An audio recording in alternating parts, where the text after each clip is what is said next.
2048 dari Fakultas Ilmu Pendidikan dengan mata kuliah Strategi Pembelajaran. Dengan dosen pengampu Ibu Eka Putri, MPDE.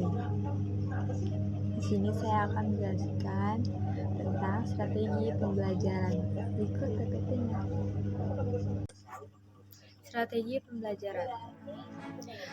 Mengapa kita harus mempelajari mata kuliah strategi pembelajaran utarakan pendapat saudara? Bagi seorang pendidik atau guru tentu tak asing lagi dengan istilah strategi pembelajaran.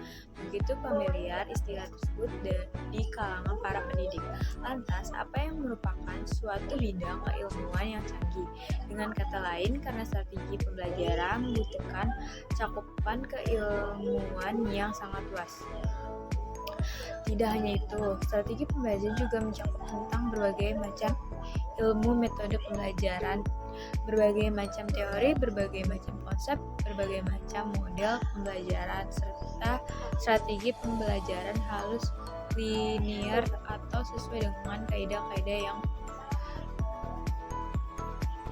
berlaku seperti kaidah pedagogis dan edukatif. Selanjutnya, mengapa kita harus mempertimbangkan penggunaan strategi pembelajaran yang berorientasi pada peserta didik dan benar ajar?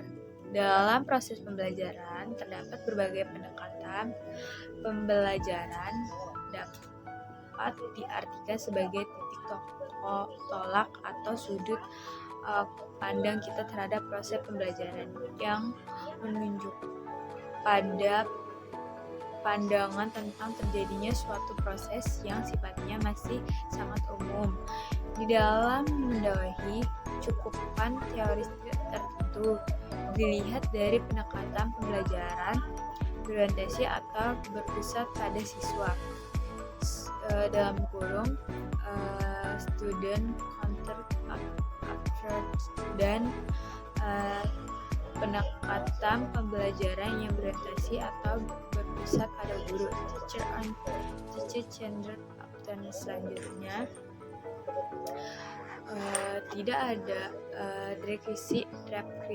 deskripsikanlah penggunaan strategi pembelajaran eksploitasi disertai dengan contoh penggunaannya.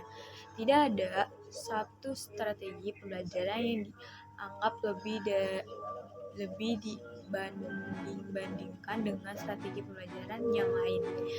Baik ditindaknya suatu strategi pembelajaran bisa dilihat dari efektif tidaknya strategi tersebut dalam mencapai tujuan pembelajaran. Penggunaan strategi pembelajaran adalah tujuan apa yang harus dicapai. Dalam penggunaan strategi pembelajaran eksploitasi terdapat beberapa prinsip berikut ini yang harus diperhatikan oleh setiap guru. Selanjutnya, A. Berorientasi pada tujuan. Walaupun penyimpanan materi pembelajaran merupakan ciri utama dalam strategi pembelajaran eksploitasi melalui metode ceramah, namun tidak berarti proses penyimpanan materi tanpa tujuan pembelajaran. Justru tujuan itulah yang harus menjadi pertimbangan utama dalam penggunaan strategi ini. B.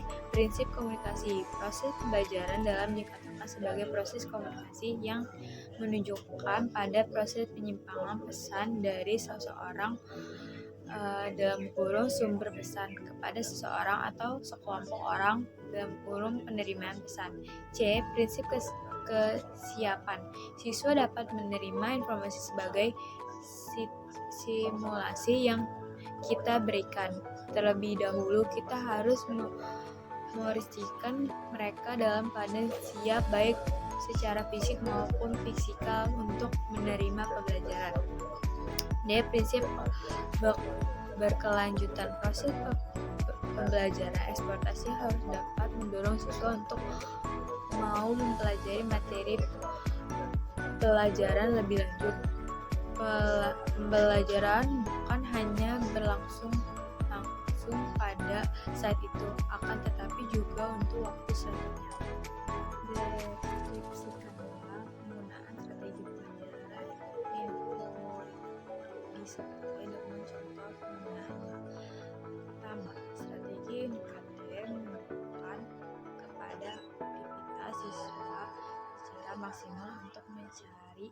dan menemukannya.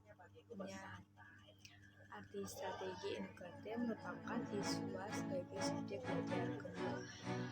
Seluruh aktivitas yang dilakukan siswa diarahkan untuk mencari dan menemukan jawaban sendiri dari suatu yang ditanyakan sehingga diharapkan dapat menentukan sikap percaya diri.